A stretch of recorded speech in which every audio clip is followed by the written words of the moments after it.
Sometimes the thing standing between you and your next level isn't a lack of motivation, it's the resistance living inside your own mind. And today's guest has dedicated his life to helping people break through that internal barrier. Are you guys ready to get into it? Let's go. Here we go! Nicole Johnson, Nicole Johnson, Nicole Johnson, let's go! And welcome to another episode of Prosperity Conversations. I am your host, the Nicole Johnson, and today we're talking about the mental side of prosperity, the invisible obstacles that keep us from doing what we say we want to do. Now, you know, this is very near and dear to my heart. Mental health issues, mental health, prosperity. I am absolutely loving. So I'm super excited because today I get to sit with Kam Knight, a writer, coach, and mental performance expert whose work helps people understand and overcome the internal resistance that keeps them stuck. Listen, he has been driven all of his life. He has known what he wanted to accomplish, but he couldn't understand why motivation alone wasn't enough. And I know this resonates with some of you because I hear it from you. That question led him to a deep study of the human brain, where he discovered the powerful internal mechanism he calls resistance, the mental brick wall that stops people even when they're fully capable. And today, Cam teaches individuals around the world how to identify and remove resistance so they can move forward with clarity, confidence, and control. Listen, y'all clap it up and welcome Cam to the stage. Hello, Cam. How are Hey, you? Nicole, I am doing fantastic. That was an awesome introduction. I'm really happy to be here and thank you for having me be here. Oh, I'm so excited to have you here with us because a lot of people don't talk about resistance Yeah, and not just to understand it, but how to overcome it. So yeah. I'm really super excited for you to share with our audience today. So I'm just going to jump right into our usual starting point, which is what does prosperity mean to you? All right. So I had a similar question asked me when I was on stage about this time a year ago. And the question was, what does success mean to you? And I think for me, both prosperity and success has the same meaning, and that is doing what it is that you want to do.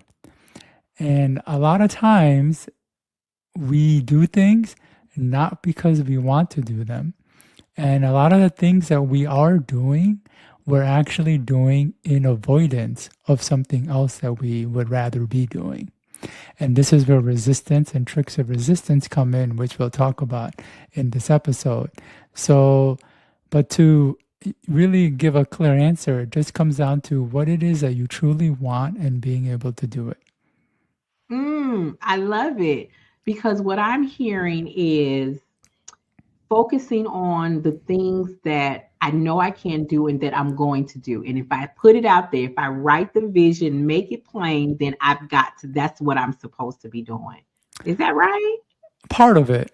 Okay. So it's writing the vision and making it plain, but a vision not that what you think you could do or what you are saying because you think that's all you can do, but doing what it is that you truly want to do and not again in avoidance of something else. And when I say avoidance of something else, for example, a person may want to, let's say, become a speaker, but Mm-hmm. then they sign up to go to nursing school and they might set a goal for becoming a successful nurse to go through school, to graduate and get a job. And sure, they can set the goal, break it down with the action steps and everything and achieve it. But their mind was actually afraid of becoming a speaker and created this desire for something else they felt more comfortable doing. Does that make sense?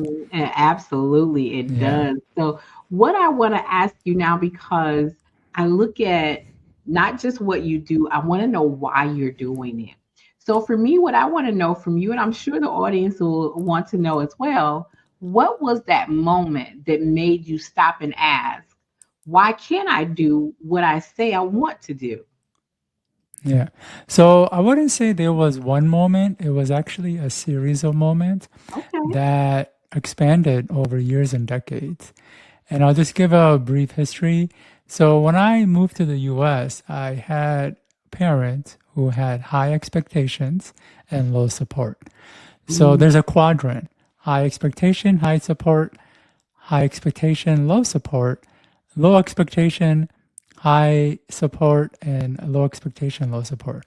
Well, I was in the quadrant of high expectation, almost no support, and if anything, it almost seemed like they were working to make things difficult for me. Not only that, but when growing up, I watched a lot of television, and then unfortunately, I grew up on television, and so the conclusion my brain made is that it was all about the external, about the big house, nice car, money in your bank account, and prestigious job. So at a very young age, I had a lot of drive to be successful and to do more and be more in life. And I quite didn't make the mark. I mean, when I was in high school, I worked really hard, kind of, to get into an Ivy League school, which didn't happen. And although I got into a good school, I actually went in through the back door, which means you apply to a really easy major that no one's applying to. And once you get into the school, you shift into the higher major. okay, I And hear you. I then hear you. yeah, and then I had aspirations to work for a big five accounting firm. Back then, it's a big five. I believe now it's a big four. And of course, I got a good accounting job, but not with the big five or four. And so this was in many ways a pattern in my life. I had these high aspirations. And although I landed on the moon, quote unquote, I didn't reach the stars. And it wasn't with just these big goals. It was really all the minor stuff going on. If I wanted to start getting healthy, there were so many times I had a goal to have a six pack. And there were so many times where I had a goal to learn to dance and all of this stuff. And it didn't quite happen that way. And the question that started coming up is, why is it if I want to do something, I know what to do, I know how to do it, and I have the motivation to do it, but for one reason or another, I can't or don't do it? And unfortunately, at the time, there were no good answers. The best answers back then were around beliefs. Like you may have limiting beliefs or you need better beliefs. And I think that is a good part of the equation, but I think it's just a part and maybe a small part. And I always felt like there was more to it. And that question always lingered in my mind. Every time I was stuck, I wondered why. Why can't I get stuff done? Why do I keep spinning my wheels? Why don't I just do this dang thing so I can get the result that I want? Right. And the more books I read and the more coaching I did and the more seminars I attended, the more I learned about the complexities of the human brain. And at a certain point, and it was actually weird because I remember when it happened, I was at a Brendan Burchard seminar and he had one of his speakers talking about identity and how if what you're trying to do is not in line with your identity, your brain will prevent action. And very soon after that, I had this like click in my head, an aha moment that said, wait a minute, there's a part of our brain designed to hold us back. There's a part of our mind built to keep us from growing. And I called this part resistance. And as you had alluded to in my intro, it is this brick wall that we hit anytime that we want to do something, but we can't, no matter how much we want to do it. That's amazing Yeah. because as you're speaking, I'm thinking of things that I've tried in the past and thought about, and I'm going, was that resistance? Was Yeah. that resistance? I'm almost sure it probably was. And as we go further into this episode, I suspect you'll be like, okay, this was resistance. Probably. Yeah. But so when you talk about, because I've never heard anybody describe resistance as a brick wall. Yeah. So the question for me now becomes, how can I tell, or how can someone tell if it's resistance versus fear or lack of discipline or motivation? How do I know that this barrier that I'm hitting is actually resistance? Yeah. So there's a couple interesting words you used. One is fear.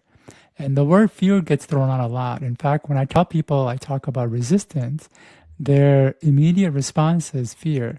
But what's really interesting to understand is that fear isn't what causes resistance. Fear is a response to resistance. Okay. Meaning, meaning, if our brain decides it doesn't want us to do something, and we'll get into how that process works, it uses fear to stop us from doing it. And so when we feel the fear, we think the issue is the fear, but there's a reason the fear is being triggered. And then we also talked about things like discipline and motivation. Well, when we lack discipline, it's usually because of resistance. So lack of discipline is a manifestation of also the resistance itself. And then motivation is kind of interesting because there is no shortage of motivation, especially in our time. There's Right. motivation and inspiration just about everywhere you go. It's in commercials, it's in our social media feeds, it's on Oprah, it's in the movies. They're all like there's just so much things that are inspiring us to do more and have more. And so I would say that it's not that somebody doesn't lack motivation because there's plenty of it. So if they're trying to do something, they already have the motivation. So if they can't, then it's usually because of resistance. It's usually not becomes resistance, it's usually because of resistance. And I'll kind of explain how the process works. This is really cool stuff, so pay attention. Okay. I'm paying attention now. I'm fully vested. So the part of the brain that creates wants and desires, it works separate and independent of the part that allows us to act on the desire. Really important, so I'll say it one more time. The part of the brain that creates the want, the motivation, the inspiration, works separate from the part that actually lets us take action on it. So we have one part of the brain that is creating wants and desires, that is pushing us to go after the things, and then another part that checks to see if that want is safe, worth doing, fulfilling, and so on. Now, if this part doesn't give the green light, we can't act. So if we have motivation and we're not acting, it's because resistance is coming up. And the resistance manifests many ways. And this is really important too. One way is that it'll manifest in fear. So we'll feel the fear, and the fear will be, depending on the intensity, it will determine how easy or if we can even push past it. But other ways resistance shows up is what I call tricks of resistance, where when resistance stops us from doing something, it doesn't tell us that it's stopping us often. It doesn't say, hey, Nicole, you know that thing that you're trying to do? Well, it goes against one of these criteria, so I can't let you do it. That's not how resistance works. It either Okay. uses I'm listening. fear. I'm full. Listen, I done got comfortable. Yeah, it says it either uses fear to stop us or it uses these tricks. And I alluded to one of the tricks, which is that example of a person who wanted to be a speaker but ended up becoming a nurse. Well, there was a desire, the brain created a desire to be a speaker. Resistance says, no, that's too much. We can't do that. And then instead, it says, hey, how about we sign up for RNA school? And as long as we're studying, focusing on school, we don't have the time and energy to focus on this, and resistance wins. So this is how it works. Now, what's really important to understand, which people are going to love this, is it's possible for both the brain to create a desire for something and at the same time hold us back from it. Stop And right there. Stop right there. that's what I'm saying. That's what I'm saying. Stop right there. There's resistance right there. Stop right there. Okay. So, I was tracking with you. Okay, where the one part of the brain has the desire, the will to do something, right? Yeah. Then the other side of the brain, other part of the brain creates the resistance that prevents us. Yeah. And now you're saying that the brain can also create the desire and the resistance. So it's not the same part. It's different Okay. parts, but I want people to Uh-huh. understand it's possible for their own brain to both create a desire for something Uh-huh. and keep them from going after it. And if someone's ever like struggled and wanting to do something but they can't, or they're moving between two decisions, or they're in a tug of war with themselves, well, this is why. Because we have one part of the brain that creates wants and another part that lets us act on the want. So it's possible to really want something, but then be stuck and unable to do it. And when we feel stuck and unable to do it, the natural assumption a person makes is that it's because they're lazy, they don't have motivation, that they lack discipline, or that something's wrong with them. But I want people to understand it's none of those things. It's just that they have a mechanism in their mind that is stopping them and it's actively working to stop them. Mm. So let me ask you this. Is there a way that if once I come to the conclusion that this is resistance, is there a way to retrain my brain to remove that resistance for the desire that I want? Of course, there is a way, and yeah, there are a lot of ways. But what's important to understand is that there are no cookie cutter solutions. Okay. Meaning, when I do get on this podcast or when I talk to resistance, sometimes one of the first questions people ask me is, well, how does someone get over resistance? Well, that's a question that really requires understanding a lot of the stuff before we can get to it. And so, right now, one of the most important things that we're wanting to understand is that the part of the brain that creates wants works separate from the part that gives a green light. And so, when this part evaluates a want using a whole host of criteria, it literally goes through a checklist of items. And so it helps to think about standing before a panel of judges or board of directors.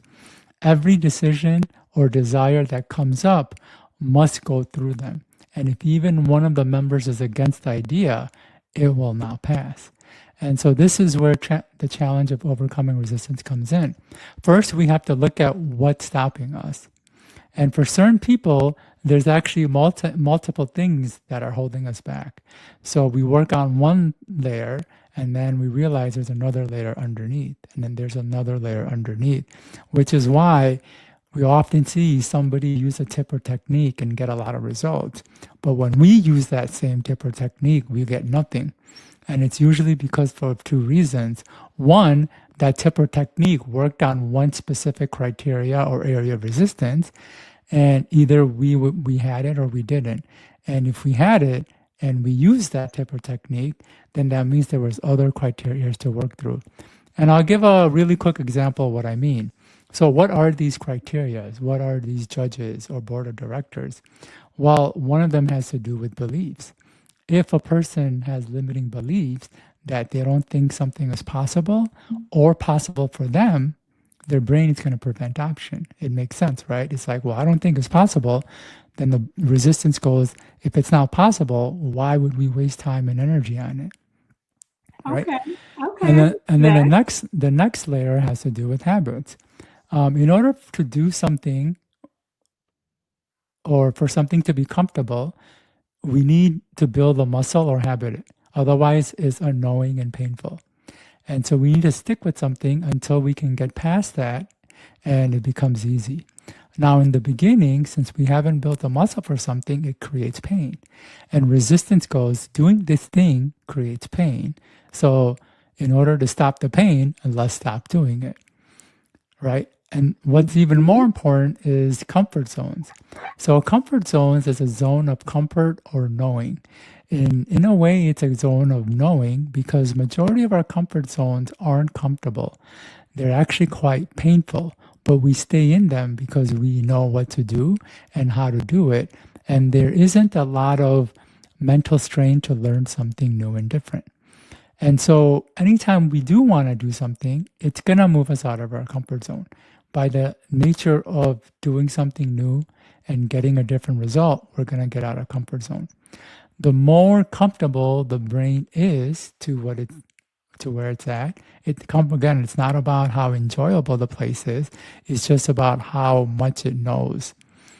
The more it's going to be averse to moving out of our comfort zone. And so when we set a goal, we might be able to take action on it, but at a certain point, we start to make progress, which means we're going to get out of our comfort zone. And the brain goes, uh-oh, I don't know where this is going to lead to. I've never been there. I've never seen it. I don't know what it is.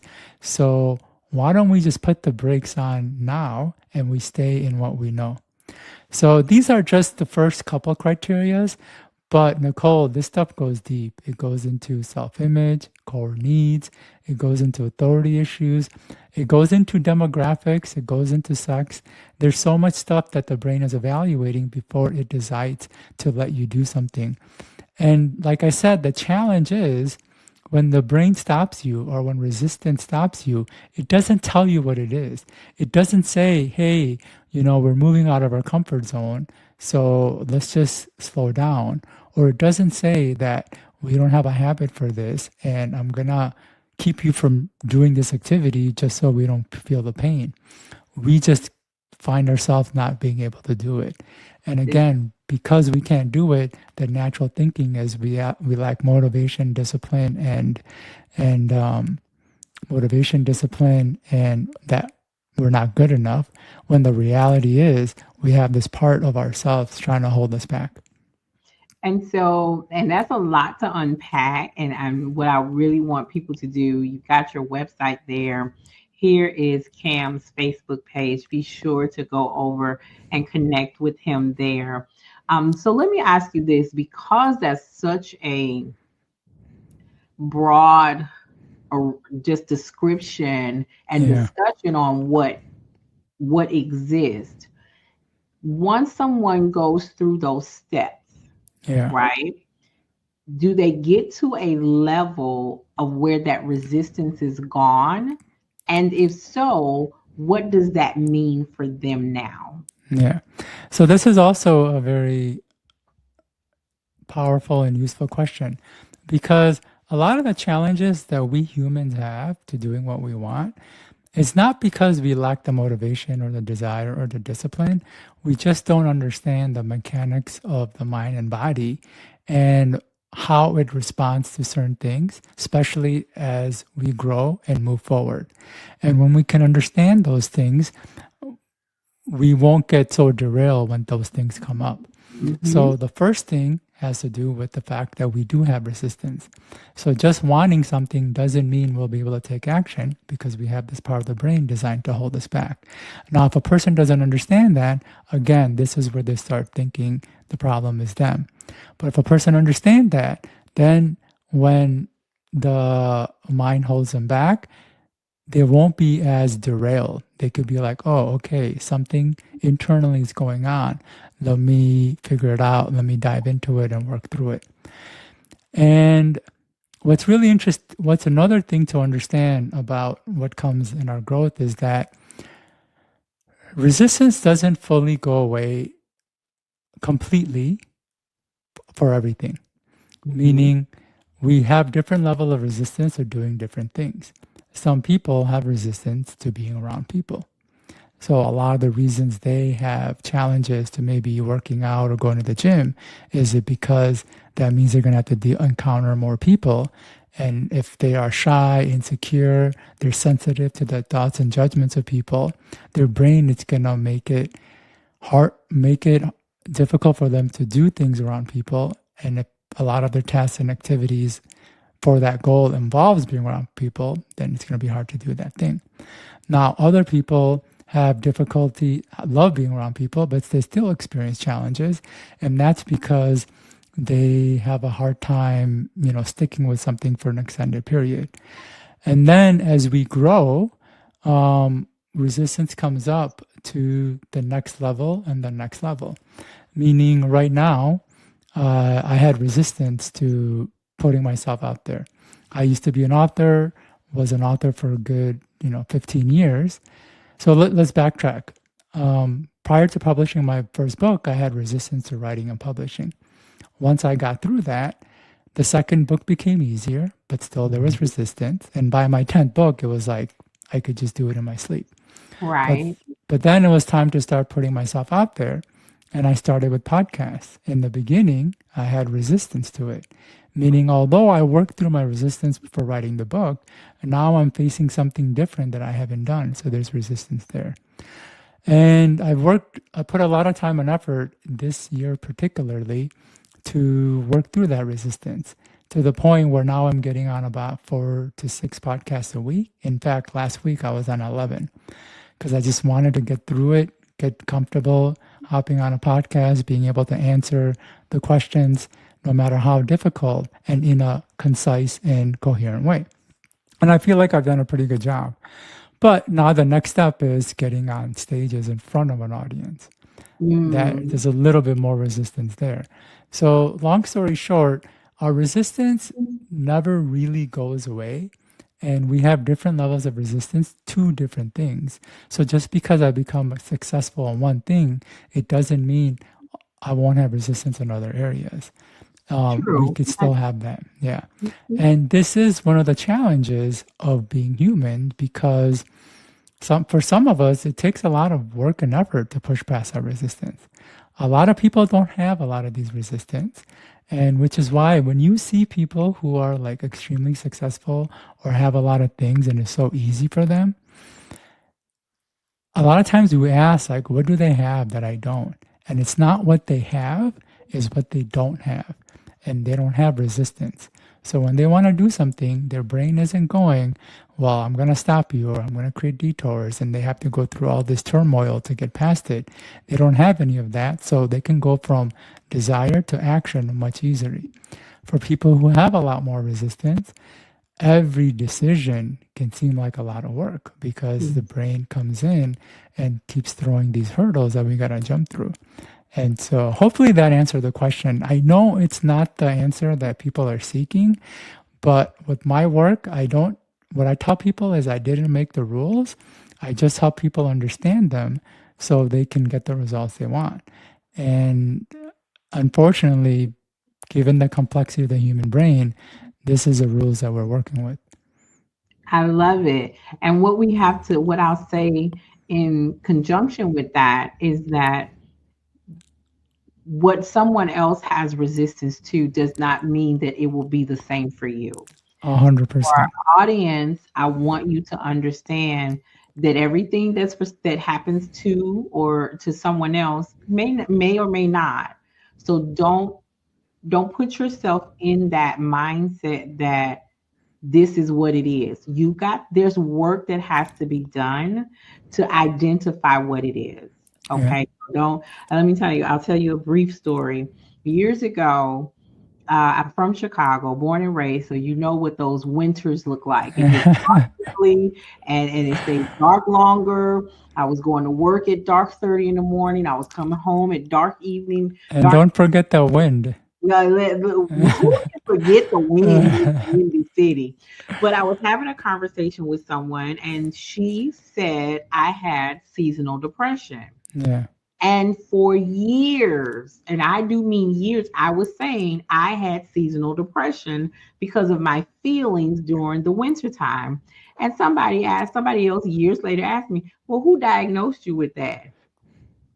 Nobody. This told me, and that's what I assumed. So all these years I had been claiming Yeah. seasonal depression and actually acting upon it as if I had it. But when I started saying, "Hey, child, you just don't like these long days. That's all it is." Yeah. Then the stigmatism that I placed on myself Yeah. was now gone. Yeah. So make sure that you are really doing the work to determine what it is because I don't want you to label something and it's not a correct labeling because a lot of us do have resistance, but we need to do the work to find out if that's what it is. Yeah. Okay. So, Cam, thank you so much for being here. As I tell my audience all the time, prosperity isn't something that you chase, it's definitely something that you choose. And this has been another episode of Prosperity Conversations. I am the Nicole Johnson, and as you always know, till next time. Thanks, Cam. Thank you very much, Nicole. You're welcome.